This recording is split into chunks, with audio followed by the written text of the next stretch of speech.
தொடர்ந்து பார்ப்போம். ஆண்டவர் இந்த கடைசி வாரத்தில் நம்மை கொண்டு வருகிறார். 25ஆம் ஆண்டு முழுமாய் தேவன் நம்மை கிருபையாக இருக்கிறார். விசேஷமாக இந்த கிறிஸ்துமஸ் பண்டிகை நாட்களிலே கர்த்தரை சுகத்தோடு கலத்தோடு ஆண்டவர் வைத்திருக்கிறார். கொட்டும் பனிசாரல் மழை நட்டு நடுச்சாமத்திலே ஒரு நட்சத்திரம் கண்டே. கொட்டும் பனிசாரல் மழை நட்டு நடுச்சாமத்திலே ஒரு நட்சத்திரம் கண்டே. விண்ணை தாண்டி மண்ணில் ஒரு தேவன் பிறந்துள்ளார். என்னை உன்னை மீட்டு செல்ல அண்ணன் பிறந்துள்ளார். விண்ணை தாண்டி மண்ணில் ஒரு தேவன் பிறந்துள்ளார். என்னை உன்னை மீட்டு செல்ல அண்ணன் பிறந்துள்ளார்.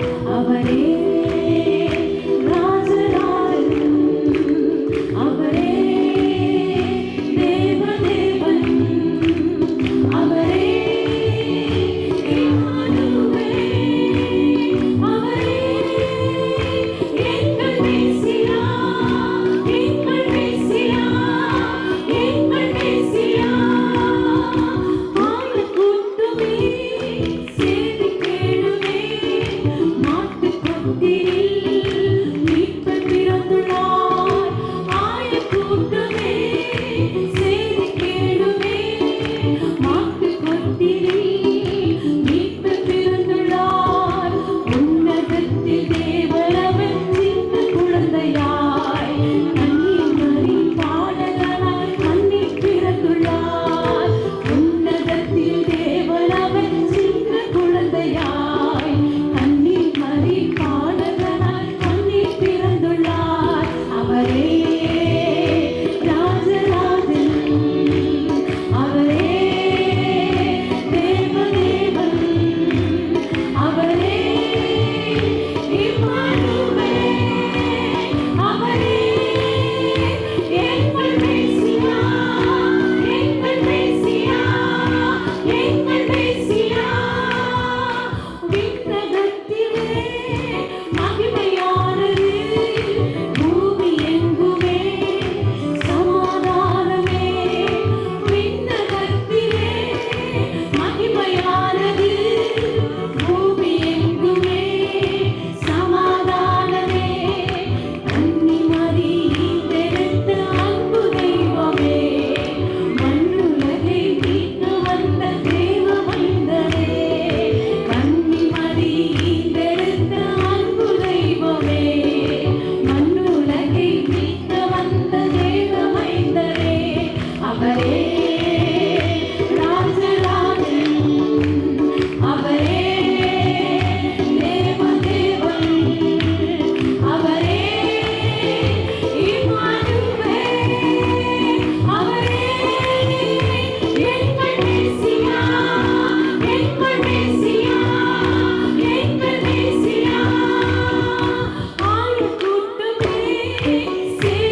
அவர் ஒருவரே சர்வ வல்லமை உள்ளவர். அவர் ஒருவரே சர்வத்தையும் ஆளுகிறவர். அவர் ஒருவரே சர்வத்தையும் படைத்தவர். உன்னையும் என்னையும் மீட்டுக் கொண்டவர். எனக்காய் ஆளுகையுள்ள பிறந்தவர். எல்லாருக்காகவும் இந்த உலகத்தில் அத்தனை பேருக்காகவும் நாம் பெருமிழ வாழ்கிறவர். இந்த சிந்தாமணிப்பேட்டைக்காய் என் இயேசு பிறந்திருக்கிறார். அவர் நல்ல தேவன். அவர் நேற்று என்றும் என்றென்றும் மாறாதவர். அன்பு நிறைந்தவர், இரக்கம் நிறைந்தவர். அவர் தயவுள்ளவர். அவர் ஒருவரே, அவரே ராஜராஜன். அவரே தேவதேவன். அவரே இம்மானுவேல். அவரே எங்கள் மேசியா, எங்கள் மேசியா, எங்கள் மேசியா. அவரே ராஜராஜன். அவரே தேவதேவன். அவரே இம்மானுவேல். அவரே எங்கள் மேசியா, எங்கள் மேசியா, எங்கள் மேசியா. அவர் ஒருவரே எங்கள் மேசியா. நாங்கள் மகிமை செலுத்துகிறோம். பிறந்தார் வானுலகத்தை மீட்கவே பிறந்தார். நம்மை மீட்கவே நம் தேவன் பிறந்தார். இந்த உலகத்தில் எத்தனையோ பேர் பிறந்து ஒன்றுமில்லாமல் போயிருக்கார். எத்தனையோ ராஜாக்கள், எத்தனையோ அரசியல் தலைவர்கள், எத்தனையோ நடிகைகள், எத்தனையோ வாழ்க்கை எப்படி இப்படிலாம் வாழ்ந்திருப்பார்கள். ஆனால் ஒரு நாள் மரித்த பிறகு அவர்கள் தேடியும் காணாத இருக்கிறதோ ஒன்றுமில்லாமல் மண்ணுக்கு மண்ணாய் மறைந்து போகிறார். ஆனால் நம் ராஜாதி ராஜா, நம் கர்த்தாதி கர்த்தர் இம்மானுவேல் எப்போது நம்மோடு கூடியிருக்கிறார். அவர் நேற்று மாத்திரமல்ல, இன்று மாத்திரமல்ல, என்றென்றும் என்னாலும் எப்போதும் அவர் இருக்கிறவராய் உயிரோடு இருக்கிறவராய். அவர் பிறந்தவர் மாத்திரமல்ல, அவர் மறைந்தவர் மாத்திரமல்ல, அவர் உயிரோடு இருக்கிற என் தகப்பன். உமக்கு நாங்கள் மகிமை செலுத்துகிறோம் ஆண்டவரே. உமக்கு கனத்தை செலுத்துகிறோம் ஆண்டவரே. Yes Lord. Thank you Lord. பிறந்தார் வானவர் பூமி மாறிட புகழ் பாடிட பிறந்தார். வானவர் பூமி மாறிட புகழ் பாடிட பிறந்தார். மாட்டு தொழுவம் தேர்ந்தெடுத்தார் மாதேவ தேவனே. மாட்டு தொழுவம் தேர்ந்தெடுத்தார் மாதேவ தேவனே. மேன்மை பெருந்தாள் தாழ்மை தவித்தார் மாத்தியாகியாய் வளர்ந்தார். மேன்மை பெருந்தாள் தாழ்மை தவித்தார் மாத்தியாகியாய் வளர்ந்தார். மாத்தியாகியாய் வளர்ந்தார். பிறந்தார் வானவர் புவி பாடிட புகழ் பாடிட பிறந்தார். வானவர் புவி பாடிட புகழ் பாடிட பிறந்தார். வாழ உலக மானிடமே பாசம் அடைந்தவரே. வாழ உலக மானிடமே பாசம் அடைந்தவரே. மனத்தாரிருளை எம்மில் நீக்கிடும் மாஜோதியாய் திகழ்ந்தார்.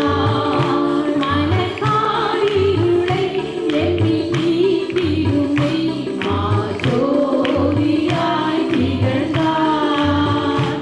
மாஜோதியாய் திகழ்ந்தார். பிறந்தார் வானவர் புவி மாறிட புகழ் பாடிட பிறந்தார்.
போற்றி வாழ்த்தி வணங்குகிறோம் ஆண்டவர்.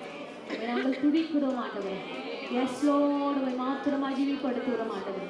நீர் உன்னதத்தின் தேவனாய் இருக்கிறபடியா, சர்வ வல்லமையுள்ளவராய் இருக்கிறபடியா, ஓ மக்கு ஸ்தோத்திரம் ஆண்டவரே. உம்மை மாத்திரம் கனப்படுத்துகிறோம். Thank you Jesus. போற்றி போற்றி துதித்திடுவோம் இயேசுவை, பாடி பாடி மகிழ்ந்திடுவோம் கர்த்தரை. போற்றி போற்றி துதித்திடுவோம் இயேசுவை, பாடி பாடி மகிழ்ந்திடுவோம் கர்த்தரை. ஆனந்தமாய் அவரை நாடி அல்லேலூயா பாட்டு பாடி ஆராதனை செய்திடுவோம் இயேசுவை. ஆமென். ஆனந்தமாய் அவரை நாடி அல்லேலூயா பாட்டு பாடி ஆராதனை செய்திடுவோம் இயேசுவை. உள்ளுலகிடத்தில் மேய்ச்சல் தந்தார், அமர்ந்த தண்ணீர் அண்டை கொண்டு விட்டார். உறவில்லாத வாழ்வை வாழ செய்தார். யெகோவா ஈரே ஈரே என்று பாடுவே, ஈரே ஈரே என்று பாடுவே. உள்ளுள்ள இடத்தில் மேய்ச்சல் தந்தார், அமர்ந்த தண்ணீர் அண்டை கொண்டு விட்டார். உறவில்லாத வாழ்வை வாழ செய்தார். யெகோவா ஈரே ஈரே என்று பாடுவே, யெகோவா ஈரே ஈரே என்று பாடுவே. போற்றி போற்றி துதித்திடுவோம் இயேசுவை, பாடி பாடி உயர்த்திடுவோம் கர்த்தரை.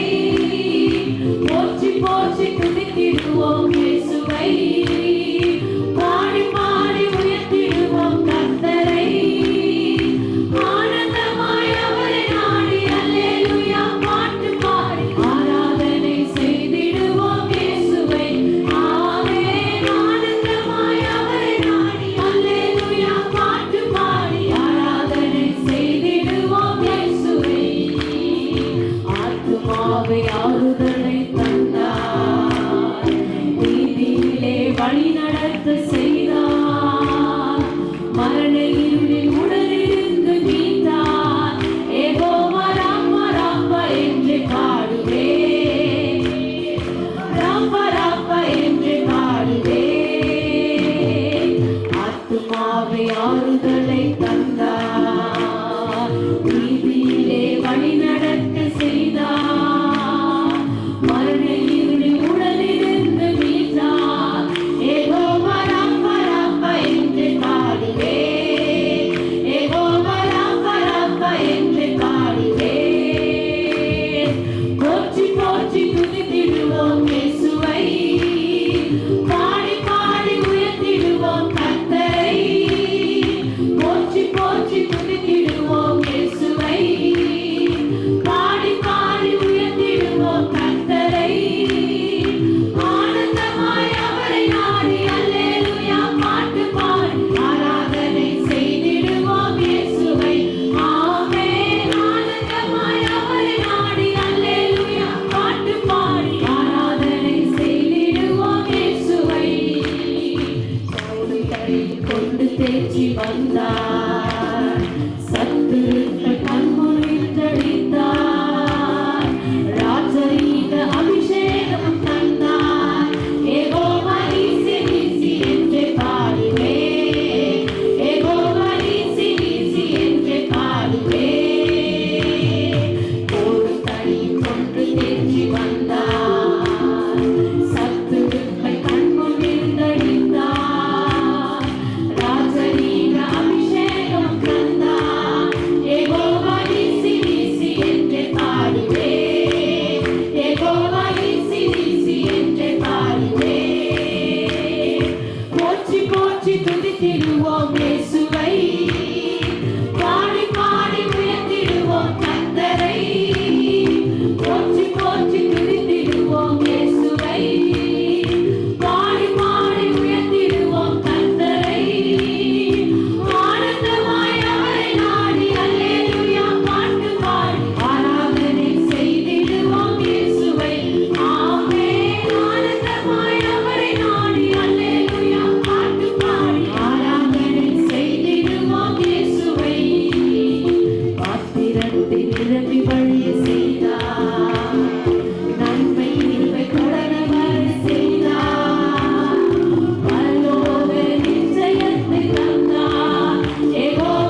Lord. Thank you, Jesus. Thank you. Yes, Jesus. உமக்கு மகிமை செலுத்துகிறோம் ஆண்டவரே. எல்லோரும் கரங்களை உயர்த்தி தேவ கிருபைக்காய் ஸ்தோத்திரம் ஆண்டவரே. நம்முடைய தினம் ஒவ்வொரு நாளும் நீ நடத்துகிற விதம் ஆச்சரியமானதாக. ஒவ்வொரு நாளும் உடைய வார்த்தையினால் எங்களை நடத்துகிற விதம் மிகவும் பெரியதாக இருக்கிறது. உங்களுடைய அன்பு அளவில்லை ஆண்டவரே. உங்களுடைய கிருபைகளுக்கு அளவில்லை ஆண்டவரே. உங்களுடைய மகிமையான காரியங்களுக்கு அளவில்லை. ஓ மக்கு ஸ்தோத்திரம் ஆண்டவரே. எல்லாரும் கர்த்தரை மாத்திரம் உயர்த்தும். அவர் நமக்காய் பிறந்தது. ஓ மக்கு ஸ்தோத்திரம் ஆண்டவரே. ஓ மக்கு மகிமை செலுத்துவோம் ஆண்டவரே. நல்ல உடையை கொடுத்தவருக்கு ஸ்தோத்திரம் செய்கிறோம். நல்ல பணம் பொருளை ஆசீர்வாதம் வாழ்க்கையை தோல்வியான நேரத்திலெல்லாம் ஒன்றுமில்லாத நேரத்திலெல்லாம் அவரை நோக்கி பார்க்கும்போதெல்லாம் நமக்கு இந்த வேளையிலே கர்த்தர் நிறைவாய் நடத்தியிருக்கிறதே. உமக்கு ஸ்தோத்திரம் ஆண்டவரே. உமக்கு மகிமை மகிமை மகிமை. எங்களை சுகத்தோடு நடத்துகிறதே. எங்களை பலத்தோடு, எங்களை ஆசீர்வாதத்தோடு, எங்களை நேர்மையான சித்தத்தோடு, மகிமையான காரியத்தோடு. ஓ உமக்கு ஸ்தோத்திரம் ஆண்டவரே. இங்கே ஒரு 5 நாட்கள் தான் இருக்கிற வருடத்தை முடிக்க தேவ கிருபை நம்மோடு இருப்பாய். உமக்கு ஸ்தோத்திரம். ஹல்லேலூயா, ஹல்லேலூயா. Yes Lord. அவர் எப்பொழுதும் இருக்கிறவராய் இருக்கிறார். இன்று மாத்திரம் பிறக்கவில்லை. ஓ எப்பொழுதும் அவர் இருக்கிறவராய் இருக்கிறார். நான் இருக்கிறவராய் நான் இருக்கிறேன் என்று சொல்லுகிறவர். நான் தான் அல்பா ஓமேகாவாய் இருக்கிறேன். நான் தான் ஆதியும் அந்தமும் அல்பாவாய் இருக்கிறேன். உலக தோற்றத்திற்கு முன்னரே நான் இருக்கிறவராய் இருக்கிறேன். அவர் இருக்கிறவராய் நான் இருக்கிறார். அவரே ராஜாதி ராஜா, அவரே கர்த்தாதி கர்த்தர், அவரே சர்வ வல்லமையுள்ளவர் இருக்கிறார். உம்மை ஸ்தோத்திரிக்கிறோம். Yes Lord. Thank you Lord. உம்மை ஸ்தோத்திரிக்கிறோம் ஆண்டவரே. உம்மை மாத்திரம் மகிமைப்படுத்துகிறோம் ஆண்டவரே. உமக்கே இந்த ஆராதனை செலுத்துகிறோம். நீதியான நேரத்தில் உமக்கு செலுத்தத்தக்கதாய் ஓ உம்மை துதிக்கிறோம் ராஜா. உம்மை மாத்திரம் போற்றுகிறோம். Yes Jesus. உம்மை மாத்திரம் மகிமைப்படுத்துகிறோம் ஆண்டவரே. உம்மை மாத்திரம் கனப்படுத்துகிறோம். துதியும் கனமகிமையும் புகழும் உமக்கே செலுத்துகிறோம். ஆமென். விசேஷமாக இந்த கிறிஸ்மஸ் ஆராதனை ஜெபிக்கிறோம். இந்த கிறிஸ்மஸ் ஆராதனைக்கு கொடுக்குறோம். ஆண்டவரே கர்த்தர் கிருபையாரும் நான் பேசும்போது என்னை மறைத்து என்னை விலக்கி நீங்கள் பேசும் எந்த விதமான என் எண்ணங்களை நான் பேசாதபடி ஆவியோடு உண்மையோடு கூட பேச கிருபை தாரும். உடைய நாமத்தை மட்டும் உயர்த்தும். இயேசு கிறிஸ்து நாமத்திலே ஜெபிக்கிறேன் நல்ல பிதாவே. ஆமென். அல்லேலூயா. இந்த மாலையிலே இந்த இரவிலே நாம் பார்க்க போகிற செய்தி உலகை மாற்றிய குழந்தை. உலகை மாற்றிய குழந்தை என்ற தலைப்பில் நான் பார்க்கலாம். முதல்ல கிறிஸ்மஸ் 336ஆம் ஆண்டு கிறிஸ்துக்கு பிறகு ஏடி முதல் கிறிஸ்மஸ் டிசம்பர் 25ஆம் தேதி ரோமாபுரியிலே கொண்டாடப்பட்டது. கிறிஸ்மஸ் 160 நாடுகளிலே கொண்டாடப்படுகிற ஒரு பண்டிகை. கிறிஸ்மஸ் 160 நாடுகளிலே கொண்டாடப்படுகிற ஒரு பண்டிகை. 2000 ஆண்டுகளாக தொடர்ந்து கொண்டாடப்படுகிற ஒரு பண்டிகை தான் இந்த கிறிஸ்மஸ். இயேசுவை குறித்து அதிக புத்தகங்கள் எழுதப்பட்டிருக்கிறது. இயேசுவை குறித்து அதிகமான பாடல்கள் எழுதப்பட்டிருக்கிறது. உலகத்தில் அதிகமாக படிக்கிற புத்தகம் பைபிள். அதிக மொழியிலே மொழிபெயர்க்கப்பட்ட புத்தகம் பைபிள். அதிகமாக கடத்தப்பட்ட புத்தகம் பைபிள் தான். நீங்கள் நகை கடத்தல் பார்த்துருப்பீங்க. தங்கத்தான் உலகத்தில் அதிகமாக கடத்தப்பட்ட புத்தகம் தான் பைபிள். அநேக கம்யூனிஸ்ட் நாடுகளில் பைபிள் கொண்டு போக முடியாது. அப்படிப்பட்ட நாடுகளில் அதிகமாக பைபிள் கடத்தப்பட்டது. குரானில் 5 இடத்துல இயேசு என்ற பேரை நான் பார்க்கலாம். குரான் புத்தகத்தில் இயேசு என்ற பேரை 5 இடத்துல நீங்கள் அதை பார்க்கலாம். இந்த குழந்தை பற்றி தான் சரித்திரமே இருக்குது. இந்த குழந்தை பிறந்தான் என்ன பார்க்குறோம்? கிறிஸ்துக்கு முன் கிறிஸ்துக்கு பின் என்று பார்க்குறோம். ஆங்கிலத்தில் பிசி ஏடி. ஏடி என்றால் ஆஃப்டர் டெத் அல்ல. ஏடி என்றால் லத்தீன் மொழியில் ஹானோ டொமினோ என்றால் இது கட்டுடைய ஆண்டு என்று அதை பார்க்கணும். அதனால் இந்த குழந்தையை சுற்றி தான் இந்த சரித்திரம் நமக்கு புரண்டு வருது. இப்போது இந்த இரவிலே நாம் என்ன செய்கிறோம்? ஒரு வித்தியாசமான பிரசனத்தை நாம் பார்க்கலாம்.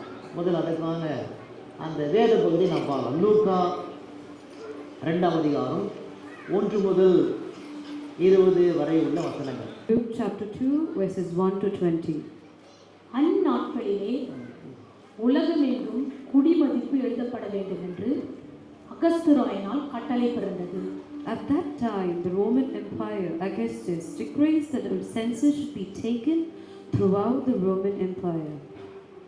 சீரியா நாட்டிலே சிரோனியு என்பவன் தேசாதிபதியாயிருந்தபோது இந்த முதலாம் குடிமதிப்பு உண்டாயிற்று. This was the first census taken when the Quirinius was the governor of Syria. அந்தபடி குடிமதிப்பு எழுதப்படும் படிக்கு எல்லோரும் தங்கள் தங்கள் ஊர்களுக்கு போனார்கள். All returned to their own ancestor town to register for this census. அப்போது யோசேப்பும் தான் தாவீதின் வம்சத்தாரும் குடும்பத்தனாய் இருந்தபடினாலே தனக்கு மனைவியாக நியமிக்கப்பட்டு கர்ப்பவதியான மரியாளுடனே குடிமதிப்பு எழுதப்படும்படி. And because Joseph was a descendant of King David, he had to go to Bethlehem in Judah, David's ancient home. He traveled there from village in Nazareth in Galilee. கலிலேயா நாட்டிலுள்ள நாசரேத்திலிருந்து யூதேயா நாட்டிலுள்ள Bethlehem என்னும் தாவீதின் ஊருக்கு போனான். He took with him Mary, his fiancée, who was now obviously pregnant. அவ்விடத்திலே அவர்கள் இருக்கையில் அவர்களுக்கு பிரசவம் நேரிட்டது. And while they were there, the time came for her baby to be born. அவள் தன் முதற் பேரான குமாரனை பெற்று சத்திரத்திலே அவர்களுக்கு இடமில்லாதிருந்தபடியினால் பிள்ளையை துணிகளில் சுற்றி முன்னணியிலே கிடத்தினாள். She gave birth to her first child, a son. She wrapped him snugly in a strip of cloth and laid him in a manger because there was no lodging available for them.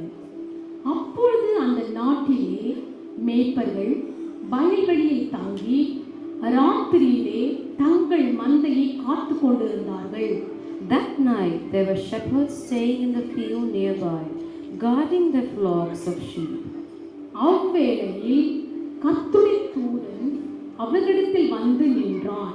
கர்த்தருடைய மகிமை அவர்களை சுற்றிலும் பிரகாசித்தது. அவர்கள் மிகவும் பயந்தார்கள். Suddenly an angel of the Lord appeared among them, and radiantly of the Lord's glory surrounded them. They were terrified. தேவ தூதன் அவர்களை நோக்கி, பயப்படாதீர்கள், இதோ எல்லா ஜனத்துக்கும் மிகுந்த சந்தோஷத்தை உண்டாக்கும் நற்செய்தியை உங்களுக்கு அறிவிக்கிறேன். But the angel reassured them. Do not be afraid, he said. I bring you good news that will bring great joy to all the people. இன்று கர்த்தராகிய கிறிஸ்து என்னும் இரட்சகர் உங்களுக்கு தாவீதின் ஊரிலே பிறந்திருக்கிறார். The Savior, yes, the Messiah, the Lord, has been born today in Bethlehem, the city of David. பிள்ளையை துணிகளில் சுற்றி முன்னணியிலே கிடத்திருக்க காண்பீர்கள். இதுவே உங்களுக்கு அடையாளம் என்றார். And you will recognize him by this sign. You will find her baby wrapped snugly in a strip of cloth, lying in a manger. அத்தருணமே பரமசேனையின் திரள் அந்த தூதனோடு தோன்றி, And suddenly the angel joined by a vast of others, the armies of heaven, praising God and saying, உன்னதத்தில் இருக்கிற தேவனுக்கு மகிமையும் பூமியிலே சமாதானமும் மனுஷர் மேல் பிரியமும் உண்டாவதாக என்று சொல்லி தேவனை துதித்தார்கள். Glory to the God in the highest heaven, and peace on earth to those of whom God is pleased. தேவ தூதர்கள் அவர்களை விட்டு பரலோகத்துக்கு போன பின்பு மேய்ப்பர்கள் ஒருவரை ஒருவர் நோக்கி, நாம் பெத்லகேம் ஊருக்கு போய் நடந்ததை கர்த்தரால் நமக்கு அறிவிக்கப்பட்ட இந்த காரியத்தை பார்ப்போம் வாருங்கள் என்று சொல்லி, When the angels had returned to heaven, the shepherds said to each other, "Let's go to Bethlehem. Let's see this thing that has happened, which the Lord has told us about." தீவிரமாய் வந்து மரியாளையும் யோசேப்பையும் முன்னணியில் கிடத்திருக்கிற பிள்ளையும் கண்டார்கள். They hurried to the village and found Mary and Joseph, and there was the baby lying in the manger. கண்டு அந்த பிள்ளையை குறித்து தங்களுக்கு சொல்லப்பட்ட சங்கதியை பிரசித்தம் பண்ணினார்கள். After seeing him, the shepherds told everybody what happened and what angels have said to them about this child. மேய்ப்பராலே தங்களுக்கு சொல்லப்பட்டதை கேட்ட யாவரும் அவைகளை குறித்து ஆச்சரியப்பட்டார்கள். All who heard the shepherd's story were astonished. மரியாளோ அந்த சங்கதிகளெல்லாம் தன் இருதயத்திலே வைத்து சிந்தனை பண்ணினாள். But Mary kept all these things in her heart and thought about them often. மேய்ப்பர்களும் தங்களுக்கு சொல்லப்பட்டதின்படியே கேட்டார்கள். கேட்டு கண்ட எல்லாவற்றுக்காகவும் தேவனை மகிமைப்படுத்தி துதித்துக் கொண்டு திரும்பி போனார்கள். The shepherd went back to the flocks, glorifying and praising God for what they have heard and seen. It was not just an angel who has told them. Amen. இப்போது மேரி என்று பார்க்குறோம். மேரி என்ற பேர் வந்து எபிரேய மொழியில் வந்து மீரியம். மீரியம் என்ற பேர் தான் புதிய ஏற்பாட்டில் மேரியா இருக்கு. மோசேயுடைய சகோதரி மீரியம். ஈப்ரு மொழியில் வந்து மீரியம், கிரேக்க மொழியில் அது மேரியாய் மாறினது. இப்போது இந்த மாலையிலே நாம் பார்த்த இந்த வசனமானது எப்படி இப்போது எலெக்ஷன் வரும்போது கணக்கெடுக்கிறாங்களோ அதே போல அகஸ்த ராஜா நாட்களில் முதலாவது குடிமதிப்பு எழுதப்பட்டாங்க. முதலாக உலகமெங்கும் யார் யார் எங்கே பிறந்தார்களோ அவங்க சொந்த ஊருக்கு போகணும். அந்த சொந்த ஊருக்கு போகும்போது அவங்க அந்த இடத்துல அவங்களுக்கு குடிமதிப்பு எழுதப்பட்டது. அந்த குடிமதிப்பு எழுதப்பட்டுள்ள நாட்களில் அப்போது நாசரேத்தில் இருக்கிற இவர்கள் மரியாளும் யோசேப்பும் என்ன செய்றாங்க, அவங்க குடிமதிப்புக்காக சொந்த ஊருக்கு அவங்க புறப்பட்டு போகிறாங்க. இப்போது எல்லாரும் சொந்த ஊருக்கு போகிறாங்க. ஆனால் இந்த பயணம் வந்து ரொம்ப கஷ்டமான ஒரு பயணம். சொன்னால் இவள் 9 மாதம் இவள் கர்ப்பம், 9 மாத கர்ப்பமாக இருக்கிற இந்த மரியாள் அவள் என்ன செய்யணும், எருசலேமுக்கு போகணும். இவங்க போக வேண்டிய பயணம் ரொம்ப தூரமான ஒரு பயணம். நாசரேத்துக்கும் எருசலேமுக்கும் 95 மைல். நாசரேத்துக்கும் எருசலேமுக்கும் 95 மைல் அப்படின்னு சொன்னால் 145 கிலோமீட்டர். 145 கிலோமீட்டர் 145 கிலோமீட்டர் கர்ப்பமாக இருக்கிற ஒரு பெண் கழுத மேலே போகணும். இங்கிருந்து யோசிச்சு பாருங்க, இங்கிருந்து மகாபலிபுரம் 50 கிலோமீட்டர், இங்கிருந்து பாண்டிச்சேரி வந்து 80-90 கிலோமீட்டர். இப்போது 145 கிலோமீட்டர் கர்ப்பமாக இருக்கிற ஒரு பெண் செய்யணும், அந்த கழுதை மேலே அவன் சவாரி செய்யணும். இப்போது நாசரேத்திலிருந்து பெத்லகேம் வந்து நான் முன்ன என்ன பார்த்தோம், அது 145 கிலோமீட்டர். ஆனால் இவங்க எருசலேம் போகிற வழியில் பெத்லகேம் வரும்போது உங்களுக்கு பிரசவ வேலை. இன்னும் 5 மைல் போனால் சொந்த ஊருக்கு போகிறோம். ஆனால் 5 மைலை அவள் கடப்பது கொண்டதாக பெத்லகேமிலே போது மரியாளுக்கு பிரசவ வேதனை அங்கு வந்ததாக வேதம் கூறுது. பலவிதமான வலியோடு என்ன செய்கிறாங்க, இந்த மரியாள் அங்கு போவதை நாம் வாசிக்கிறோம். ஏன் இந்த குழந்தை பெத்லகேமில் பிறக்கணும்? இவ்வளவு தூரம் ஆண்டவர் காப்பாற்றினாரு. சரி, காப்பாற்றின அந்த தேவன் அந்த குழந்தை இன்னும் ஒரு 5 மைல் தள்ளி போனால் எருசலேமில் பிறந்திருக்கலாமே. பெத்லகேம் வந்து ஒரு சின்ன ஒரு குக்கிராமம், யார் அறியப்படாத ஒரு கிராமம், யாருக்கு தெரியாத ஒரு கிராமம், யாரும் போகாத ஒரு கிராமம், வியாபாரம் இல்லாத ஒரு கிராமம், அதிகமான பண வசதி இல்லாத ஜனங்கள் வாழ்கிற ஒரு கிராமம். அந்த கிராமத்துக்கு ஏன் அவங்க போகணும்? அவங்க அந்த குழந்தை அந்த பெத்லகேம் ஏன் பிறக்கணும்? இன்னும் ஒரு 5 மைல், அதாவது இன்னும் ஒரு 8 கிலோமீட்டர் போயிருந்தா அவங்களால எருசலேம் பட்டணத்தில் அந்த குழந்தையை பெற்றுட்டு இருக்கலாமே. சரி, பெத்லகேம் போனாங்க. பெத்லகேம்ல போகும்போது அங்கு குடிமதிப்பு எழுதுறாங்க. அப்போது குடிமதிப்பு எழுதப்படி நான் எழுதினாங்க. அப்போது இவங்க போகிற இடத்தெல்லாம் அங்கே அவங்களுக்கு ரூம் கிடைக்கல, போகிற இடத்துல வீடு கிடைக்கல.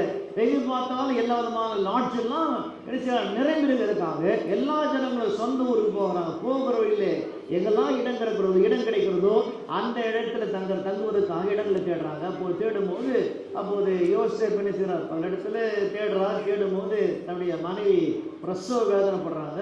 மனைவி சொல்கிறாங்க, இன்னும் என்னால் தாக்கு பிடிக்க முடியாது, இப்போது அடுத்த இன்னும் ஒரு 8 கிலோமீட்டர் நான் போக முடியாது, எங்காவது இங்கே ஒரு பெத்லகேம்ல ஒரு வீடு இருக்கிறதா பார்க்கும்போது அப்போது யோசேப்பு பலவிதமான இடங்களை போய் பார்க்குறார். அங்கே பலவிதமான இடங்களை போய் பார்க்கும்போது எந்த இடத்திலும் அங்கே இடங்கள் கிடைக்கவில்லை. அப்போது பெத்லகேம் ஏன் அங்கே குழந்தை பிறக்கணும்? மீக 5ஆம் அதிகாரம் 2ஆம் அதிகாரம் ஏன் அந்த குழந்தைங்க பிறக்கணும்? இயேசு பிறப்பதற்கு 700 ஆண்டுகள் முன்பதாக அங்கு மீகா எழுதுகிறார், எப்படிதான் எனப்பட்டுள்ள பெத்லகேமே, நீ யூதாவில் உள்ள 1000 சிறியதா இருக்கிறார். 1000 ஊர் இருக்கிறது, அந்த 1000 ஊர்ல நீ சிறிதா இருக்கிறார். 700 வருஷத்துக்கு முன்பதாக அங்கே மீகா எழுதின அந்த வசனங்கள் நிறைவேறப்பட வேண்டும். என்ன சொல்றார்? But you Bethlehem Ephrathah, you are little, ரொம்ப சின்ன ஒரு கிராமம். 700 ஆண்டுகளுக்கு முன்பதாக சொல்லப்பட்ட தீர்க்கதரிசனம் நிறைவேற வேண்டும். அது நிறைவேறத்தக்கதாக இருக்கிற ஆண்டவர் அந்த குழந்தை பெத்லகேமில் பிறக்க தேவன் அனுமதி கொடுக்கிறார். அல்லேலூயா. இருக்கிறீங்களா? அவரை நாமே சொல்லுவீங்களா? கரங்களை கற்று சொல்லுமா? எல்லா இருக்கிறாங்க நாட்கள்லாம் எல்லாம் ஃபுல்லாக இருக்குது. இப்போது எங்கு போனாலும் இடம் இல்லை. பாருங்க, வானத்தையும் பூமி உண்டாக்கின ஆண்டவர், அவருக்கு இடம் இல்லை. ஆமென். அவர் பிறப்பதுக்கு இடம் கிடையாது. அவர் தான் நாம் வாழ இந்த உலகத்தில் நமக்கு இடத்தை கொடுத்தார். ஆனால் கூட இப்போது வசனம் சொல்லுவது, அங்கே பெத்லகேம்ல யோசேப்பை தேடும் போது அந்த குழந்தை பிறப்பதற்கான இடம் சரி தேடி போடுற அந்த போது இடம் கிடைக்காத ஒரு ஒரு ஒரு கஷ்டம். அப்போது கடைசி நினைச்சாங்க, ஒரு மாட்டு தொழுவத்துக்கு போகிறாங்க. மாடெல்லாம் கட்டியிருக்கிற ஒரு இடம், அது தமிழில் மாட்டு தொழுவன்னு பார்க்குறோம், ஆங்கிலத்தில் பார்க்குறோம் மாட்டு கொட்டகை, மாடு கட்டுற ஒரு இடம். அந்த மாடு கட்டுற இடத்துக்கு மரியாதை கொண்டு போகிறாங்க. இப்போது கூட பிரசவ காலத்தில் செய்கிறாங்க. பிரசவம் என்பது மிக ரொம்ப கஷ்டமான ஒரு காரியம். அந்த பிரசவத்தில் குழந்தை பிறக்க வேண்டிய இடமானது நல்ல இடமா இருக்க வேணும். ஆனால் இப்போது இடம் கிடைக்காத சூழ்நிலை பார்க்குறோம். இப்போது அந்த மாட்டு தொழுவத்துக்குள்ளே போகிறாங்க. ஆங்கிலத்தில் ஒருத்தர் எழுதுறாங்க, டிக்னிட்டி மர்ஜ் வித் ஹியூமனிட்டி, தெய்வீகம் மனிதத்தோடு இணைந்தது. தெய்வீகம் மனிதத்தோடு இணைந்தது. தேவனை போது மனிதனோடு கூட இணைந்து இந்த பூமியில பிறக்கிற ஒரு அற்புதமான ஒரு காட்சியை நாம் பார்க்கணும். இப்போது என்ன செய்றாங்க, அந்த குழந்தை அந்த இடத்துல மாட்டு தொழுவத்தில் பிறகு அந்த குழந்தை பிறந்த உடனே அந்த குழந்தை பார்க்கறதுக்கு, அந்த குழந்தைய பார்க்க யாரும் இல்லை. இப்போதெல்லாம் நீங்கள் யாராவது குழந்தை பிறந்தால் போய் பார்க்குறீங்களா? முன்னெல்லாம் நாங்கள் போய் பார்ப்போம். அப்போலாம் ஒரு 10 வருஷத்துக்கு முன்னாடி. அப்போது பார்க்கும்போது சொல்லுவாங்க, அவங்க பேரண்ட்ஸ் கேட்பாங்க, பாஸ்டர் குழந்தை பிறகுது, அவங்க அப்பா அம்மா திருட்டு பையன் மாதிரி இருக்கிறானா? ஒருத்தர் சொல்லுவாங்க, இல்லை குழந்தை அம்மா மாதிரி இருக்குது, அம்மா மாதிரி நல்ல பெரியவாக இருக்குது. ஒருத்தர் தாத்தா மாதிரி காது இருக்கிறது. இப்படி பல விதமான கமெண்ட் அடிக்கும் ஒரு குழந்தை பிறகு. ஆனால் இந்த குழந்தை பிறந்த உடனே இந்த குழந்தையை பார்க்க அங்கு யாரும் வரவில்லை. ஆமென். அங்கு ஆடு மாடு தான் இருக்குது. இப்படியாக இந்த பக்கமாக என்ன செய்றாங்க, லூக்கா இந்த பக்கமாக ஒரு காட்சி கொடுக்குறார். இப்படி காட்சி கொடுக்கும் போது செய்றாங்க, இந்த குழந்தையை பார்க்க அங்கு எந்த சொந்தமும் இல்லை. பாருங்க, ஆண்டவராக இருக்கிற இயேசு இந்த உலகத்தில் பிறக்கும் போது அவருக்கு சொந்தக்காரர்கள் இல்லை. ஆமென். அல்லேலூயா. தன்னுடைய வெளியேறப்பட்ட ரத்தத்தை கொடுத்த பிறகுதான் ஆண்டவர் உன்னை என்னை தனக்கு சொந்தக்காரராக தேவன் அவர் மாற்றினார். அவர் பிறக்கும் போது அந்த சொந்தங்கள் யாரும் இல்லை. அவர் பிறக்கும் போது அவரை பிறக்கும் போது கூட இருக்கிறவர் 2 நபர் தான். அம்மா இருக்கிறாங்க, அப்பா இருக்கிறாங்க, மற்ற உறவெல்லாம் நாசத்தில் இருக்கிறாங்க. பெத்லகேம் ஒரு புதிய ஊர், புதிய ஒரு கிராமம். இவங்க போக வேண்டிய இடம் எருசலேம். இந்த நடு வழியிலே இந்த குழந்தை பிறந்த காட்சியை நாம் அங்கு பார்க்கிறோம். அல்லேலூயா. ஆமென். அல்லேலூயா. இதுதான் என்ன சொல்றார் அங்கு கலாத்தியர்ல பவுல் எழுதுறார் 4ஆம் அதிகாரம் 4ஆம் வசனத்தில் கலாத்தியர் சொல்றார், நாம் புத்திர சுவர்க்கத்தை அடைய முடியாத நியாய பிரமாணத்துக்கு கீழ்பட்டவராக மீட்டுக் கொள்ளத்தக்கதாக, நம்மை ஆண்டவர் மீட்டுக் கொள்ளத்தக்கதாக. அடுத்தது, காலம் நிறைவேறின போது சிறிய இடத்தில் பிறந்தவரும் நியாய பிரமாணத்துக்கு கீழுமானவர் நம்முடைய குமாரனாகிய தேவனை அவர் அனுப்பினார். காலம் நிறைவேறின போது இயேசு பிறந்தது ஒரு குறிப்பிட்ட குறிப்பிடப்படாத ஒரு நேரம் அல்ல, காலம் நிறைவேறினது. இந்த காலத்துல தான் அவர் பிறக்க வேண்டும் என்று தேவன் முன்குறித்தார். காலம் நிறைவேறின போது சிறிய இடத்திலே பிறந்தவரும் நியாயப்பிரமாணத்துக்கு கீழுமானவராகிய நம்முடைய குமாரனாகிய தேவனை அவர் அனுப்பினார். ஆண்டவர் பிறப்பது மட்டுமல்ல, பிறக்க வேண்டும் என்பதற்காக பிதாவானவர் அவரை அனுப்பினார் என்று நமக்கு அப்போஸ்தலனாகிய பவுல் அங்கு கலாத்தியர் பட்டணத்தில் எழுதுகிறார். நம்முடைய வாழ்க்கையில பார்க்கும்போது காலம் நிறைவேறின போது நம்முடைய வாழ்க்கையில் என்னெல்லாம் பிறக்க வேண்டுமோ, நம்முடைய வாழ்க்கையில் என்னெல்லாம் கிடைக்க வேண்டுமோ அதை கிடைக்கத்தக்கதாக ஒரு காலம் இருக்கிறது. காலம் நிறைவேறினால்தான் நம்முடைய வாழ்க்கையில் ஒருவேளை இந்த 25ஆம் ஆண்டை நாம் முடிக்கும் போது இதுவரைக்கும் நாம் ஜபித்த காரியம், நினைத்த காரியம், வேண்டின காரியம் எல்லாம் நிறைவேறாதது போல காணப்பட்டால் கூட, ஆனால் நிச்சயமா அது கிடைக்கும், நிச்சயமா அது பிறக்கமான கூட காலம் நிறைவேற போதான் அதற்கு கிடைக்கும் வந்து வேதமுக்கு போதிக்கிறது. இங்கே இயேசுடைய பிறப்பு பார்க்கிறோம். அப்போது காலம் நிறைவேறினது. அப்போது ஆண்டவராக என்ன செய்றாங்க, இயேசு அந்த பெத்லகேமிலே அவர் பிறந்ததாக வேதம் நமக்கு கூறுகிறது. இப்படி அழைக்கிறாங்க, அங்கு பிறந்ததால் இப்போது அவரை பார்க்க நர்ஸ் கிடையாது, அவரை பார்க்க சொந்தங்கள் கிடையாது, அவரை பார்க்க ஜனங்கள் கிடையாது. எல்லாரும் அந்த இடத்துல தங்கி போகிற ஜனங்கள். ஒரு ராத்திரி தங்க போறாங்க, மறுநாள் அவங்க புறப்பட்டு தன்னோட சொந்த ஊருக்கு போக போறாங்க. பிறந்தது ரட்சகர், பிறந்தது இயேசு என்று யாருக்கு தெரியாது. ஏதோ ஒரு கிராமத்திலிருந்து ஒரு பெண் வந்திருக்கிறாங்க. அந்த பெண் போற வழியில இந்த பெத்லகேம்ல பிரசவித்தாங்க என்ற செய்தி தான் கேட்டது ஒழிய, ஆண்டவராய் இருக்கிற இயேசு இந்த உலகத்தில் பிறந்தார், நம்ம ரட்சிக்க வந்தார் என்ற அந்த அற்புதமான நற்செய்தி அவளுக்கு கேட்க முடியாமல் போனதாக நமக்கு லூக்கா நமக்கு எழுதுகிறார். இப்போது அந்த பக்கமா பார்க்கும்போது லூக்கா மீண்டும் சொல்றார், 2ஆம் அதிகாரம் 13ஆம் வசனம் வரலாம். அந்தபடியே நினைச்சாங்க. அப்போது அந்த இடத்துல பார்க்கும்போது அங்கு மலை நாட்டு செய்றாங்க. அந்த மலை நாட்டில் பார்க்குறோம், அங்கு நினைக்கிறாங்க ஆடு மேய்ப்பர்கள் ஆடுகளை மேய்த்து கொண்டிருக்கிறாங்க. ஆடுகளை மேய்த்து கொண்டிருக்கிற அந்த மேய்ப்பர்கள் எப்போதும் அவங்க ராத்திரி தூங்க மாட்டாங்க. ஏன் தூங்க மாட்டாங்க? ஒரு 6 பேரானா 2 பேர் நினைச்சுவாங்க 3 மணி நேரம் தூங்குவாங்க, அடுத்த 2 பேர் 3 மணி நேரம் தூங்குவாங்க. இப்போது இரவில் ஏதாவது விலங்கு வந்து அந்த ஆடுகளை அடித்து கொண்டு போகுமான்னு வாங்கிச்சுவாங்க. பயத்தில் அந்த ஆடு மேய்ப்பர்கள் தூங்காம இருக்காங்க. அப்போது அந்த ஆடு மேய்ப்பர் மாதிரி நினைக்கிறாங்க, ஆண்டவர் நினைச்சாங்க தூதரை அனுப்புகிறார். மேய்ப்பருக்கு தான் இந்த உலகத்துல முதலாவது நற்செய்தி வந்து. ஏன் மேய்ப்பருக்கு முதலாவது நற்செய்தி வர வேண்டும் சொன்னா, ஆண்டவராக இருக்கிற இயேசு அவருக்கு நமக்கு அவர் நல்ல மேய்ப்பராய் வரப்போகிறார் என்ற அடையாளம் மூலமாக ஈஸ் குட் ஷெப்பர்ட் சொல்லுவாங்க. அவர் நல்ல மேய்ப்பராய் நமக்கு இருப்பார் என்பதற்கு அடையாளமாக அவர் பிறந்த செய்தியானது முதலாக மேய்ப்பருக்கு அறிவிக்கப்பட்டதாக வேதம் கூறுகிறது.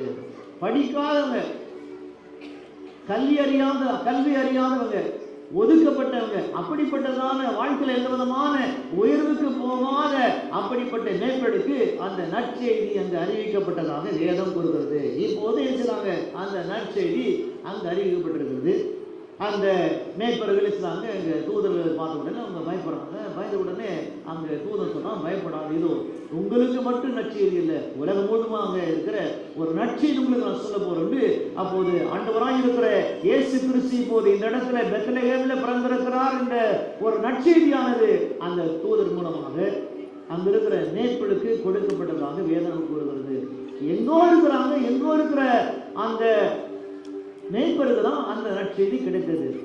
நம்முடைய வாழ்க்கையில நாம் எங்கோ இருந்தோம், காணாமல் இருந்தோம், ஆண்டவரை அறியாமல் இருந்தோம், ஒதுக்கப்பட்டிருந்தோம், இந்த இந்த இந்த மேய்ப்பரை போல தள்ளப்பட்டிருந்தோம். ஆனவிட ஆண்டவராக இருக்கிற நற்செய்தி நமக்கு தான் கிடைத்தது. அநேகருக்கு கிடைக்காத அந்த நற்செய்தி நமக்கு கிடைத்தது. எப்படி அவர்கள் இயேசுவை காண கிருபைப்பட்டார்களோ அதே போல காணக்கூடாத தெய்வத்தை காணவும், அந்த காணக்கூடாத தெய்வம் நமக்குள்ள வாசமா இருக்கவும் ஆண்டவர் நமக்கு பெரிதான கிருபை நமக்கு கொடுத்திருக்கிறார். அல்லேலூயா, ஆமென்.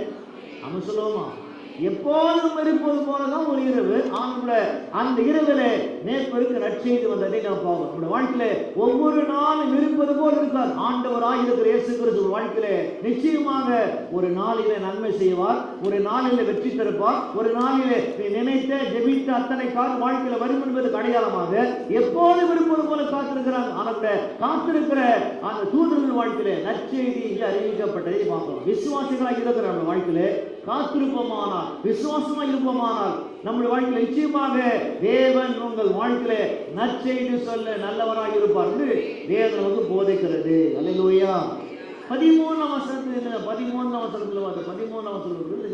அந்த ஜனமே பரமசேவித்திரனான அந்த தூதருடன் அவர்கள் தோன்றினார்கள். The angel was joined by a vast of hosts. இதுவரைக்கும் தூதர்கள் ஆண்டவரை முகமுகமாய் பார்த்தது கிடையாது. வேதம் சொல்வது அவங்க தூதரனா தன்னுடைய செட்டையினாலே பரிசுத்தர் தான் அவங்க அடித்து கொண்டு பரலோகத்தில் பறக்கிறாங்க. ஆனால் கூட இதுவரைக்கும் தூதர்கள் தெய்வத்தை பார்த்தது கிடையாது. இப்போது தெய்வம் பூமியில வந்து பிறந்திருக்கிறது. இந்த தெய்வத்தை காணும்படியாக வசனம் சொல்வது பரமசேனை தான் எண்ண முடியாத தூதர்கள், எண்ண முடியாத தூதர்கள் அந்த குழந்தை பிறந்ததை பார்க்க வந்தார்கள் என்று வேதம் கூறுகிறது. அல்லேலூயா. ஆங்கிலத்து பாருங்க, ஆர்மிஸ் ஆஃப் ஹெவன், ஒரு பரலோகத்தின் சேனை வந்து அங்கே வந்து பார்த்தது மட்டுமல்ல, அந்த தூதர் நாங்க ஆங்கிலம் பார்க்கிறோம், பிரைசிங் காட். அந்த தூதர்கள் ஆண்டவரை துதித்தாலும் வேதம் கூறுகிறது. நம்ம வாழ்க்கையில ஆண்டவராக இருக்கிற இயேசுவை நாம் பார்ப்பது மட்டுமல்ல, பார்க்கிற நாம் ஆண்டவராக இருக்கிற இயேசுவை துதிக்கிற மகளாய் இருக்க வேண்டும் என்று வேதம் நமக்கு போதிக்கிறது. என்ன செய்தாங்க? இப்போது திடீர் வருகை, அறிவிக்கப்படாத ஒரு வருகை. இந்த அறிவிக்கப்படாத இந்த வருகையில என்ன செய்தாங்க? இப்போது அந்த மேய்ப்பர்கள் வராங்க. இயேசு பிறந்திருக்கிற அந்த இடத்தை கண்டுபிடிச்சு வராங்க. வானத்திலே ஒரு நட்சத்திரம், அந்த நட்சத்திரம் அவங்களுக்கு வழிகாட்டுகிறது. அந்த மாட்டு தொழுவத்துக்குள்ளே வராங்க. அந்த மாட்டு தொழுவத்துக்குள்ளே வரும்போது அப்போது மாட்டு தொழுவத்தில் இது போல எலக்ட்ரிக் பவர் கிடையாது, இது போல வெளிச்சம் கிடையாது. அந்த தொழுவத்திலே பார்க்கும்போது அந்த குழந்தை முகத்தில் மட்டும் ஒரு தெய்வீக பிரகாசத்தை அவர்கள் கண்டார்கள். ஆமென். அல்லேலூயா. அவன் சொல்லலாம் அல்லேலூயா. மாட்டுத் தொழுவம் அழுக்கான இடம், மாட்டுத் தொழுவம் யாரும் விரும்பாத இடம், மாட்டுத் தொழுவம் புறக்கணிக்கப்பட்ட இடம்.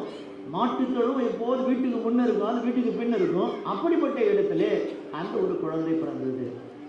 இந்த மாட்டுத் தொழுவத்தை போல நம்முடைய வாழ்க்கை இருளை போல காணப்பட்டாலும், நம்முடைய வாழ்க்கை பின்னோக்கி காணப்பட்டாலும், நம்முடைய வாழ்க்கை உலகத்தின் பார்வையில் ஒதுக்கப்பட்டது போல காணப்பட்டால் கூட நமக்குள்ளதான் ஆண்டவராக இருக்கிற இயேசு வந்து பிறந்தார் என்று வேதம் கூறுகிறது. அல்லேலூயா.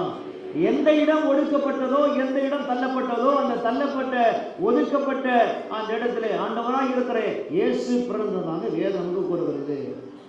என்ன செய்றாங்க? இப்போது திடீரென்று அந்த மேய்ப்பரெல்லாம் வராங்க.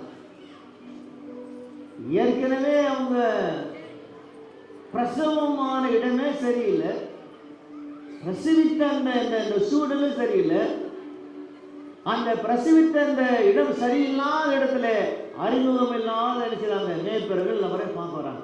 ஏற்கனவே அவங்க 145 கிலோமீட்டர் நடந்து வந்திருக்கிறாங்க. 145 கிலோமீட்டர் அந்த கழுதை மேலே பயணம் வந்திருக்கிறாங்க. பயணத்தின் முடிவில் பயணம் இன்னும் முடியல, அதுக்குள்ள அந்த குழந்தை பிறந்தது. அவங்களுடைய வாழ்க்கையில் பாருங்க, அந்த அந்த சூழ்நிலை என்ன பார்க்குறோம். அந்த சூழ்நிலை அப்போது தூதர்கள் சொன்னவனமாக அந்த பிள்ளை செய்தாங்க. அந்த பிள்ளை அந்த ஒரு துணியினாலே சுற்றி அந்த மாட்டு தொழுவத்தின் முன்னணியிலே அந்த குழந்தை படுக்கிறதுக்காக வேதம் கூறுகிறது. உங்கள் வாழ்க்கையில நாம் ஆண்டவராக இருக்கிற இயேசுவை காண நம்ம கூடுவோமானால், ஒருவேளை அந்த மேய்ப்பர்கள் சொன்ன அந்த வார்த்தை நம்பாமல், அந்த தூதரை நம்பாமல் அவர் இருக்கிடத்தில் இது இருந்து பாரானால் அவர்கள் ரட்சகரை கண்டுக்க முடியாது. நம்முடைய வாழ்க்கையில ஆண்டவராக இருக்கிற இயேசு என்னெல்லாம் சொன்னாலும் சொன்னதெல்லாம் நிறைவேற்றுவார் என்று விசுவாசமாய் அவரை தேடி வந்தால்தான் ஆண்டவர் நம்முடைய வாழ்க்கையை வெற்றி தருவார். ஆண்டவர் தேடி வரும், தேவனை தேடி வருகிற மகளாக இருந்தால்தான் வெற்றி நமக்கு கிடைக்கும். ஏதோ நாம் மாதத்தில் ஒரு முறை வரும், இல்லை மாதத்தில் 2 முறை வரும், அது முக்கியம் இல்லை. நம்முடைய வாழ்நாளில் ஆண்டவராக இருக்கிற இயேசுவை தேடி வர வேண்டும் என்று வேதம் கூறுகிறது. இப்போது அறிமுகமில்லாத இந்த மேய்ப்பருக்கு இங்கு என்ன பார்க்கிறோம்? ஆண்டவராக இருக்கிற இயேசு இங்கு அறிமுகமாகிறார். நமக்கு லூக்கா எழுதுகிறார். லூக்கா சொல்றார் 19ஆம் அதிகாரம் 10ஆம் வசனம் சொல்றார். லூக்கா 19:10 வாசிக்கிறோம். இழந்து போனதை தேடவும் ரட்சிக்கவும் மனுஷகுமாரன் வந்திருக்கிறார். The Son of Man came to seek and save. எதற்காக இயேசு வந்தார்? இயேசு வந்த நோக்கம் என்ன? இழந்து போனதை தேட வந்திருக்கிறார். நம்முடைய வாழ்க்கையில் என்னெல்லாம் நாம் இழந்து போனோமோ, இழந்திருக்கிறோமோ, இழந்து போன எல்லாவற்றையும் நமக்கு தேடி கண்டுபிடிக்க தான் ஆண்டு வந்திருக்கிறார். நாம் இழந்து போனதை நம்முடைய பலத்தினாலே, திறமையினாலே, படிப்பினால், அறிவினாலே அதை நாம் மீட்க முடியாது. ஆண்டவராக இருக்கிற இயேசு நமக்குள்ளே பிறப்பாரானால், தேவன் நமக்குள்ளே பிறந்திருப்பாரானால், நாம் ஆண்டவரை காண அவரை தேடி வருகிற மகனாய் மகளாய் விருப்பமானால், இப்போது லூக்கா சொன்னவனமாக இழந்து போனதை தேடவும் ரட்சிக்கவுமே மனுஷகுமார் வந்திருக்கிற வேதம் கூறுகிறது. உங்கள் வாழ்க்கையில் ஒருவேளை இந்த 25ஆம் ஆண்டை முடிக்க போகிறோம். இந்த 25ஆம் ஆண்டை நாம் முடிக்கும் போது பல விதமான காரியங்களை இழந்து போயிருக்கலாம். வருமானத்தை இழந்து போயிருக்கலாம், சந்தோஷத்தை இழந்து போயிருக்கலாம், சமாதானத்தை இழந்து போயிருக்கலாம், இல்லை ஆரோக்கியத்தை இழந்து போயிருக்கலாம், பணத்தை இழந்து போயிருக்கலாம். இழந்து போன எல்லாவற்றையும் ஆண்டவராக இருக்கிற இயேசுவை தேடி வருகிற மகனாய் மகளாய் விருப்பமானால் ஆண்டவர் நிச்சயமாக மீட்டு தர நல்லவராக இருப்பார். விசுவாசத்தோடு வரும். எப்படி அந்த மேற்பெரும் விசுவாசத்தோடு தேவனை தேடி வந்தார்களோ அதே போல தேவனை விசுவாசத்தோடு கூட தேடி வருகிற மகனாய் மகளாய் விருப்பமானால் அப்போது வாழ்க்கையிலே நாம் வெற்றி காணலாம். ஆண்டவரை நம்முடைய அறிவினாலே நாம் கண்டுபிடிக்க முடியாது. ஆண்டவரை நம்முடைய திறமையினாலே கண்டுபிடிக்க முடியாது. ஆண்டவரை நம்முடைய படிப்பினாலே கண்டுபிடிக்க முடியாது. ஆண்டவரை நம்முடைய அனுபவத்தினால் கண்டுபிடிக்க, ஆண்டவரை நம்முடைய விசுவாசத்தினாலே தான் நாம் அவரை கண்டுபிடிக்க முடியும். ஆண்டவரை தேடும் ஒரு பாத்திரம், அந்த பாத்திரத்தில் தண்ணீரை ஊற்றி நாம் கொதிக்க வைப்போமானால் தொடர்ந்து இந்த பாத்திரத்தில் இருக்கிற தண்ணீர் ஆவியாக போகும். அதே போல ஒரு பாத்திரத்தில் ஒரு பாலை ஊற்றி நாம் கொதிக்க வைப்போமானால் அந்த பால் கொஞ்ச நேரத்தில் ஆவியாய் மாறும். அதே போல ஆண்டவரை நாம் ஒரு நாள் நம்முடைய சொந்த அறிவிலே திறமையிலே கண்டுபிடிக்க முடியாது. விசுவாசத்தோடு அவரை தேடி வருகிற மகனாய் மகளாய் இருந்தால்தான் நாம் ஆண்டவரை நாம் கண்டுபிடிக்கலாம். அவரை கண்டுபிடிக்க வேண்டும் என்று என்ன நமக்கு இருக்குமானால், கண்டுபிடிக்க வேண்டும் என்ற வாஞ்சை நமக்கு இருக்குமானால் அப்போது தேவனை நாம் கண்டுபிடிக்கலாம். இயேசுவை காண வேண்டும் என்ற விருப்பத்தோடு வாஞ்சி வச்சுனாங்க அந்த அந்த அந்த மேய்ப்பர்கள் அவங்க புறப்பட்டு வந்ததாக வேதம் கூறுகிறது. மீண்டும் லூக்காங்க வரலாம். லூக்காங்க சொல்ல ஆரம்பிக்கிறது. லூக்கா 2ஆம் அதிகாரம் மீண்டும் அங்கு லூக்கா ஆரம்பிக்க சொன்னாங்க. லூக்கா சொல்றா, தேவ தூதர்கள் அவரை விட்டு பரலோகத்துக்கு போன பின்னு சொன்னாங்க. மேய்ப்பர்கள் ஒருவரை ஒருவர் நோக்கி, நாம் பெத்லகேம் ஊருக்கு போய் நடந்ததாக கர்த்தரால் நமக்கு அறிவிக்கப்பட்ட இந்த காரியத்தை பார்ப்போம் வாருங்கள் சொல்ல ஆரம்பித்தாங்க. நான் பேசுறாங்க, மேய்ப்பர்களும் பேசுறாங்க. சரி, நற்செய்தியை நாம் கேட்டோம். அந்த நற்செய்தி கேட்ட நாம் இந்த இடத்துல இருப்பதை காட்டிலும் அதை பார்க்கலாம் என்று புறப்பட்டு போகலாம் சொன்னாங்க. எல்லாரும் ஒரு முடிவு எடுக்காங்க. உங்கள் வாழ்க்கையில நீங்கள் கேட்டால் மட்டும் போதா, கேட்ட காரியத்தை நீங்கள் கிரியை செய்தால் ஆக்ஷன். உங்கள் வாழ்க்கையில ஒரு காரியத்தை கிரியை செய்தால் தான் உங்கள் வாழ்க்கையில வெற்றி காணும். இருக்கிற இடத்துல நீங்கள் ஆண்டவரை தேட முடியாது. ஆண்டவராக இருக்கிற இயேசுவை நாம் ஆலயத்துல தான் தேடணும். ஆண்டவராக இருக்கிற இயேசுவை முழு குலத்தோடு முழு ஆத்மாவோடு கூட அவரை தேடுகிற மகனாய் மகளாக இருந்தால்தான் வாழ்க்கையில நீங்க அங்கே வெற்றி காணலாம். அங்கே புறப்பட்டு வராங்க. புறப்பட்டு வரும்போது நாம் சொன்னவனமாக அவங்க அந்த நாட்களில் விளக்கு கிடையாது, டார்ச் கிடையாது, லைட்டு கிடையாது. கையில ஒரு தீப்பந்தத்தோடு கூட இருக்கிறாங்க. அந்த இரவு நேரத்தில் அந்த பெத்லகேம் இருக்கிற அந்த கிராமத்துக்கு வராங்க. அந்த கிராமத்தில் எல்லா விதமான வீடுகளும் அடைக்கப்பட்டிருக்கிறது. இரவு நேரத்தில் விதமான வீடுகள் அடைக்கப்பட்டிருக்கிறது. அப்போது ஒரு இடத்துல மட்டும் பார்க்குறாங்க. ஒரு இடத்துல பார்க்கும்போது அந்த இடத்துல ஒரு பெரிய ஒரு மகிமை இருப்பதை அவர்கள் கண்டார்கள். நாம சொல்லலாமா? அது சொன்னாங்க. பைபிள் சொல்றாங்க, அந்த மாட்டு தொழுவத்தில் இருக்கிறாங்க. அந்த மாட்டு தொழுவத்தில் அவர்கள் காணக்கூடாத அவர்கள் மகிமையை அவர்கள் கண்டார்கள். இதுவரைக்கும் பரலோகத்தில் இருந்த அந்த மகிமை இப்போது பூலோகத்துக்கு மாமிசமாக மனிதனாக இறங்கி வந்தது. அல்லேலூயா. இதுவரைக்கும் யாரும் பார்க்கிறாத ஒரு மகிமை அந்த மாட்டு தொழுவத்துக்குள் இருந்ததாக வேதம் கூறுகிறது. அல்லேலூயா. நம்முடைய வாழ்க்கையில நாம் ஆண்டவரை அறிந்திருக்கிற மகனாய் மகளாய் இருந்தால் மட்டும் போதாது. எப்படி இந்த மேய்ப்பர்கள் அவரை தேடி புறப்பட்டு வந்தார்களோ அதே போல நீங்கள் ஆண்டவராக இருக்கிற இயேசுவை நீங்கள் தேடி புறப்பட்டு வந்தால்தான் உங்கள் வாழ்க்கையில நீங்கள் வெற்றி காணலாம். பலமுறை நாம் சொன்னது போல ஆரோக்கியமாய் இருக்கும் போது ஆண்டவரை நாம் தேடுவோமானால் ஆண்டவர் நம்மை ஆரோக்கியமாய் நம்மை இருப்பார். பலவீனப்பட்டு நாம் அவரை தேடுவோமானால் அப்போது பலவீனத்தில் நாம் அதை மீண்டு வர முடியாது. ஆரோக்கியமா இருக்கும்போது, சுகமாய் இருக்கும்போது, நலமா இருக்கும்போது, சந்தோஷமா இருக்கும்போது, மகிழ்ச்சியா இருக்கும்போது அப்போது தேவனை நாம் தேடுகிற மகனாய் மகளாய் விருப்பமானால் அப்போது சுகத்தோடு பலத்தோடு நீடித்த நாட்களாக வாழ கர்த்தர் கிருபை செய்வார். பலவீனப்பட்ட பிறகு, நோய்வாய்ப்பட்ட பிறகு, கஷ்டப்பட்ட பிறகு, கடன்பட்ட பிறகு இதெல்லாம் நடந்த பிறகு நாம் தேவனை தேடுவதை காட்டிலும் நாம் ஆரோக்கியமா இருக்கும் போது ஆண்டவரை தேடுகிற மகனாய் இருந்தால்னா வாழ்க்கையிலே நாம் வெற்றி காணலாம் என்று வேதம் கூறுகிறது. அல்லேலூயா. ஆமென். வசனம் சொல்கிறது, நாங்க தீவிரமாய் மரியாதையும் யோசேப்பையும் முன்னிலையிலே கிடைத்திருக்கிற பிள்ளையை கண்டார்கள். இது வரைக்கும் இவங்க குழந்தை பிறந்ததை பார்த்துருக்குறாங்க. குழந்தை எப்போதும் வீட்டில் தான் பிறக்கும். ஆனால் உலகத்தில் இந்த ஒரு குழந்தை தான் மாட்டு தொழுவத்திலே பிறந்தது. ஆமென். அவன் சொல்லலாமா? அல்ல சொல்லாமா?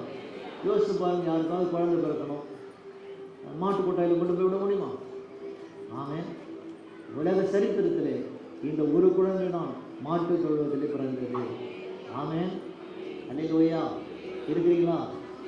எவ்வளவுக்கு எவ்வளவு நாம் தாழ்மையாக இருக்க வேண்டும் என்பதற்காக ஆண்டவர் அந்த தாழ்மையை கற்றுக் கொடுக்கிறார். ஆமென். வந்து பார்க்குறாங்க. வந்து பார்க்கும்போது என்ன பார்க்குறோம்? வந்து பார்க்கும்போது அந்த குழந்தையை சுற்றி சொந்தக்காரன் இல்லை, உறவு கிடையாது. ஏதோ ஒரு 2-3 மாடு இருக்கிறது, 4 கழுது இருக்கிறது. அதன் மத்தியில் என்ன பார்க்குறோம்? இந்த மேய்ப்பர்கள் அந்த குழந்தையை காண வந்தார்கள். ஆமென். அல்லேலூயா. இருக்கிறீங்களா? அவன் சொல்லலாமா? கரங்களை கத்திர சொல்ற பண்ணுவோமா? மேய்ப்பராலே தங்களுக்கு சொல்லப்பட்டவரை கேட்டு யாவரும் அவளை குறித்து ஆச்சரியப்பட்டார்கள். மரியாளோ அந்த சங்கதியெல்லாம் தன் இருதயத்தில் வைத்து சிந்தனை பண்ணி படுத்தான். ஆரம்பத்திலிருந்து அவள் சிந்திக்கிறான். நமக்கு இன்னும் திருமணமாக திரும்பதாக நமக்கு தர்மமானும் அதை சிந்திக்கிறான். இந்த குழந்தை பிறந்த உடனே இந்த குழந்தைக்கு என்னதான் பேர் வைக்கிறோம் என்று ஆண்டவர் சொன்னா அதை சிந்திக்கிறான். இந்த குழந்தை வளர்ந்த பிறகு என்னதான் செய்ய போகிறதோ அதை சிந்திக்கிறான். இப்போது வசனம் சொல்லுகிறது, மரியோலோ அந்த சங்கதி எல்லாம் வச்சு தன் இருதயத்தில் வச்சு சிந்தனை பண்ணினான். அல்லேலூயா. ஆமென். உங்கள் வாழ்க்கையில தேவன் என்னெல்லாம் செய்ய போகிறாரோ செய்ய போகிற அத்தனை காரியத்தை நீங்கள் இருதயத்தில் வைத்து சிந்தித்து ஜபிக்கிற மகளாக இருப்பீரானால் நீங்கள் சிந்தித்த காரியத்தை தேவன் நிறைவேற்ற நல்லவராக இருப்பார். ஆமென். அவன் சொல்லலாமா? அல்லேலூயா.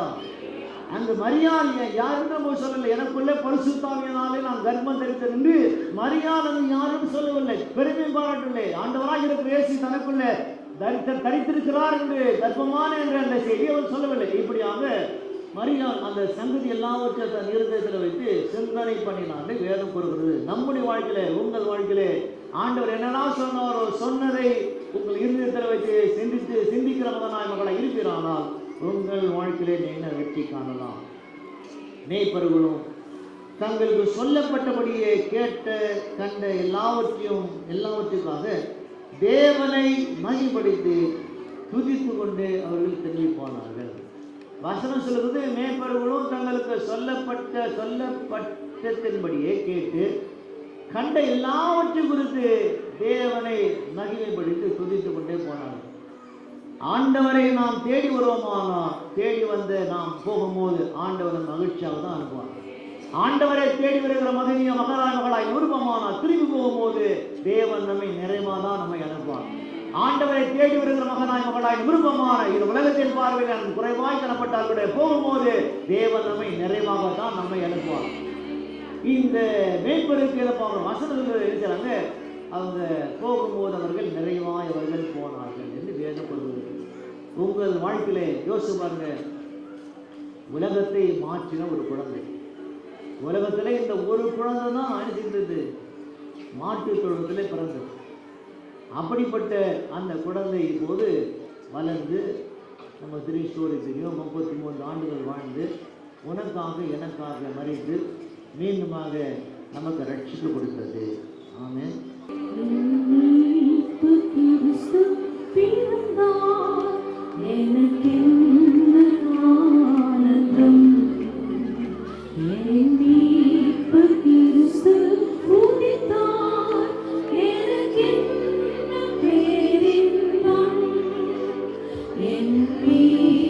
கிறிஸ்து பிறந்தார், எனக்கெந்த ஆனந்தம்.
2 நிமிஷம் பக்கத்தில் பின்னால் தெரிஞ்சவங்க தெரியாதவங்க பிடிச்சவங்க பிடிக்காதவங்க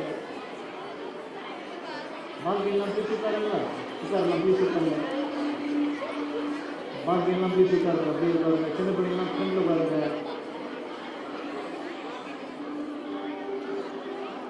கீழே கார் பார்க்கிங் யாரும் போக வேண்டாம். குறிப்பாக பெண் பிள்ளைங்கள்லாம் கீழே போக வேண்டாம். கார் பார்க்கிங் போக வேண்டாம். கீழே கார் பார்க்கிங்லாம் மேலே ப்ளீஸ் வாங்க. ஆமென். அல்லேலூயா. சரி, என்ன பாருங்க, எங்கே போயிருக்கீங்களா நீங்கள்? ஏற்கனவே சேரெல்லாம் இருக்கும்போது சேர் காலியாக இருக்கும். இப்போது சேரெல்லாம் எடுத்துகிட்டு போகிறது நமக்கு கிடையாது. ஒருவேளை யாராவது நீங்கள் அவங்கள பார்த்து 3 மாதம் இருக்கலாம், இல்லை 6 மாதம் இருக்கலாம். அப்படி இருந்தால் அவங்களுக்கு சொல்லுங்கள், கிறிஸ்மஸ் வருஷத்துக்கு ஒரு முறை இல்லை, ஒவ்வொரு வாரம் ஆண்டவரை தேடி வருதான் வாழ்க்கையில் மகிழ்ச்சியான நாட்கள். ஆமென். தொடர்ந்து ஜெபம் பண்ணுங்க. இப்போது ஒரு பாடலை நாம் பாடும்போது ஆண்டவருக்கு நாம் காணிக்கிறோம். எல்லாம் நம்ம காணிக்க நாம் கையெடுப்போம், ஜெபம் பண்ணலாம். நல்ல ஆண்டவரே, அந்த நாள் சொல்லிக்கிறோம். விசேஷமாக இந்த மகிழ்ச்சியான பண்டிகை நாட்களில் தெரிவிக்கிறோம். எத்தனையோ விதமான கஷ்டங்கள் காணப்பட்டவர்கள் வாழ்க்கையிலே கொடுத்த மகிழ்ச்சி கற்றுக்கிறோம். இந்த கிறிஸ்மஸில் கற்றுக்கிறோம். நமக்கு வந்து கொடுக்கிற கரங்களை எல்லாத்தையும் தேவன் ஆசீர்வதி. இயேசு கிறிஸ்து நாமத்திலே ஜெபிக்கிறோம். நல்லதுதான்.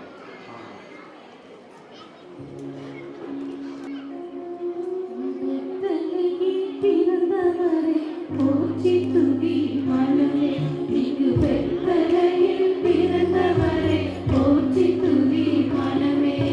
சர்வத்தையும் படைத்தாண்ட சர்வ வல்லவர், சர்வத்தையும் படைத்தாண்ட சர்வ வல்லவர், இங்கு தாழ்மையுள்ள தாய்மொழி தலை சாய்க்கிறாராம். இங்கு தாழ்மையுள்ள தாய்மொழி தலை சாய்க்கிறாராம். பெத்தலையில் பிறந்தவரை போற்றி துதி மனமே, இங்கு பெத்தலையில் பிறந்தவரை போற்றி துதி மனமே. சிங்காசனம் வீற்றிருக்கும் தேவ மைந்தனாம், சிங்காசனம் வீற்றிருக்கும் தேவ மைந்தனாம், இங்கு பங்குமற்ற பசுத்தொட்டியில்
கர்த்தர் கிருபை நடத்தினீர்.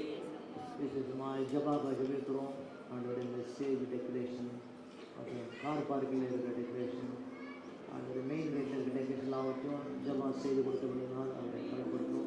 அவருடைய மனைவி ஜபிக்கிறோம், குழந்தைகள் ஜபிக்கிறோம், அவருடைய பெற்றோர்கள் ஜபிக்கிறோம். கர்த்தர் கிருபையாலும் 25ஆம் ஆண்டு இன்றைக்கு செய்து அந்த வாழ்க்கை 26 பிரகாசித்தாரும். மேல் மாடி வந்திருக்கிற ஒவ்வொரு மகனுக்காக மகனுக்கு ஜபிக்கிறோம். கர்த்தர் ஆண்டவர் இந்த ஆண்டு மூலமாக இவர்களோடு கூட வந்து கிருபைக்காக சொல்லிக்கிறோம். கர்த்தர் நன்மை செய்துக்காக சொல்கிறோம். எங்கள் வாழ்க்கை பயணத்தை நீங்கள் ஒருவர் வந்து அறிந்திருக்கிறது. நீண்ட ஒரு பயணம், ரொம்ப தூரம் ஆண்டது நடந்து வரும். நடக்கிற வழியிலே நம்ம சோர்ந்து போனோம், பலவீனப்பட்டு போனோம். வாழ்க்கை பயணத்தில் நோய் வந்தது, வியாதி வந்தது, பலவீனம் வந்தது, கஷ்டங்கள் வந்தது. ஆனால் கூட இன்னும் உயிரோடு கூட எங்களை வைத்த திருமணம் இந்த திருக்கருத்தை ஆசைப்படுகிறோம். இந்த சபையில் வந்து வினோதமான நன்மை செய்து மேல் மாடியில் இருக்கிற குழந்தைகள் ஜபிக்கிறோம், சிறு பிள்ளைகள் ஜபிக்கிறோம், ஸ்கூல் காலேஜ் படிக்கிற பிள்ளைகள் ஜபிக்கிறோம்.